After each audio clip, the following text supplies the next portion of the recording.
अस्सलाम वालेकुम दोस्तों, welcome to my YouTube channel crazy for knowledge. Internet पर ऑनलाइन शॉपिंग की वजह से धूम मचाने वाला दुनिया का अमीर तरीन आदमी। जी हाँ, हम बात कर रहे हैं दुनिया के सबसे अमीर तरीन आदमी जेफ बेजोस के बारे में, जो कि 2018 में बिल गेट्स को पीछे छोड़ते हुए इस वक्त दुनिया के अमीर तरीन आदमी बन चुके हैं।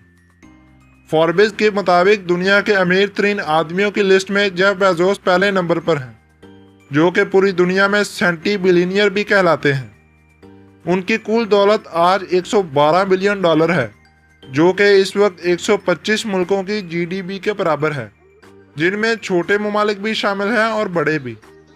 सेंटी बिलियनियर क्या है? जिसने बिलियनियर की सेंचुरी मार दी हो, और वो इस वक्त पूरी दुनिया में जेफ बेजोस ही हैं। दूसरे नंबर पर बिल गेट्स 90 बिलियन डॉलर के साथ, और तीसरे नंबर पर वार्डन बुफेट 80 मिलियन डॉलर के साथ मौजूद है। तो दोस्तों, इस वीडियो में हम बात करेंगे कि कैसे जेफ बेजोस एक छोटे से गैराज से काम शुरू करके इस वक्त दुनिया के अमीर तरीन आदमी हो चुके हैं। तो ये जानने के लिए वीडियो को आखिर तक ज़रूर देखिएगा। असल में जेफ बेजोस वक्त के साथ साथ अच्छी प्रोडक्ट मार्केट में लाते रहे। इसके अलावा नई नई कंपनियां भी खरीदते रहे और काफ़ी कंपनियों में अपना पैसा भी इन्वेस्ट करते रहे, जिससे उनकी कुल मालियत में इजाफा होता चला गया। जेफ बेजोस इस वक्त अमेज़न कंपनी के मालिक हैं, जिनके कस्टमर्स की तादाद तकरीबन 18 करोड़ से भी ज़्यादा है, और उनके मुलाजमीन की तादाद 5 लाख है। तो चलिए दोस्तों, बात करते हैं जेफ बेजोस के उन असूलों के बारे में जिसे अपनाकर वो दुनिया के कामयाब तरीन बिजनेसमैन बने। Take quick decision with 70% information. Jeff Bezos कहते हैं कि कोई भी काम शुरू करने से पहले उसकी फुल इंफॉर्मेशन के बारे में इंतज़ार मत करो, बल्कि जब किसी काम के बारे में 70% इंफॉर्मेशन हासिल हो जाए तो उसमें थोड़ा थोड़ा करके पैसा इन्वेस्ट करना शुरू कर दो। काम को जितना जल्दी हो सके शुरू कर दो। 90% इंफॉर्मेशन का इंतज़ार मत करो। जेफ बेजोस ने जब अमेज़न प्राइम को लॉन्च किया था तो उन्होंने इसका आइडिया सोचने के 111 दिन बाद इसे मार्केट में लॉन्च कर दिया था, जो कि इनकी प्रोडक्ट्स में तेजी से इजाफा करती चली गई। Customer is the king and I am the servant. Jeff Bezos कहते हैं कि आपका कस्टमर एक राजा है और आप उसके गुलाम हैं। अपने कस्टमर को ऐसे डील करो जैसे एक बादशाह को डील करते हो। ये कहते हैं कि कस्टमर के 2 चीज़ों पर बहुत ख्याल रखो, उसे क्या बहुत पसंद है और उसे क्या बहुत नापसंद है। कस्टमर की पसंद का बहुत ख्याल रखो ताकि वो दोबारा आपके पास आने पर मजबूर रहे। ये एक और बात कहते हैं कि 3 चीज़ों पर बहुत ध्यान दो: delay, defect and out of stock. Customer को कभी लेट माल ना पहुंचाओ, उससे आपका नेगेटिव इम्पैक्ट जाएगा।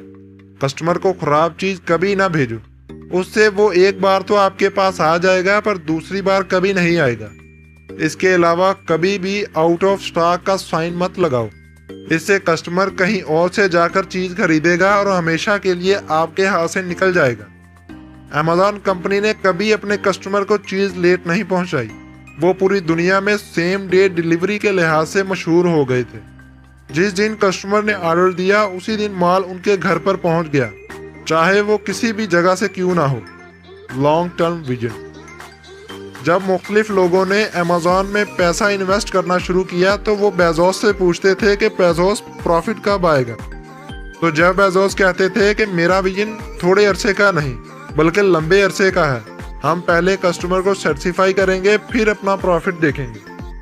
वो कहते थे कि मेरा विजन पूरी दुनिया से ज़्यादा कस्टमर लाना है, और मैं चाहता हूं कि हमारे कस्टमर को वेबसाइट पर दुनिया की हर वो चीज़ मिलनी चाहिए जिसे वो खरीदना चाहता है। Every employ has a hidden honour. जब जेफ बेजोस ने पहली बार अपने मुलाजमीन को खत लिखा तो उनकी तादाद तकरीबन 614 हुआ करती थी, लेकिन आज उनके एम्प्लॉयज़ की तादाद 5 लाख से ज़्यादा है। और वो कहते हैं कि हर एम्प्लॉय के अंदर से एक ऑनर बना दो, तभी कंपनी आगे जाएगी, नहीं तो पीछे रह जाएगी। वो कहते हैं कि नौकरी नहीं चाहिए, नौकरी तो नौकर लोग करते हैं, मुझे ऑनर चाहिए। Don't let the process kill the progress.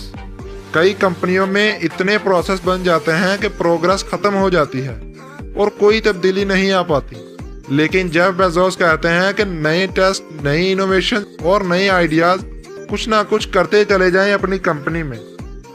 ये इस बात पर ज्यादा फोकस करते थे कि कस्टमर को क्या बहुत पसंद है। 80% product and 20% promotion. Jeff Bezos कहते हैं कि प्रमोशन पर ज्यादा फोकस मत करो, प्रोडक्ट पर ज्यादा फोकस करो। अगर आपकी प्रोडक्ट की क्वालिटी अच्छी है तो कस्टमर तो आएगा ही, साथ 4 और लोगों को लेकर आएगा।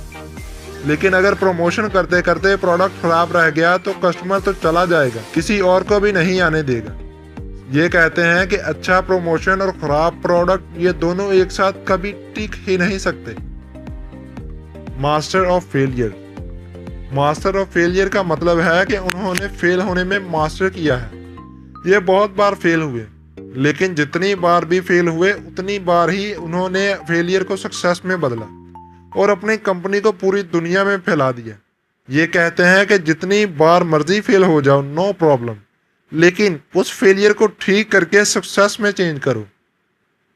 तो दोस्तों, ये थी मेरी आज की वीडियो। अगर आपको मेरी वीडियो पसंद आई हो तो प्लीज़ लाइक और सब्सक्राइब के बटन पर क्लिक ज़रूर कीजिए।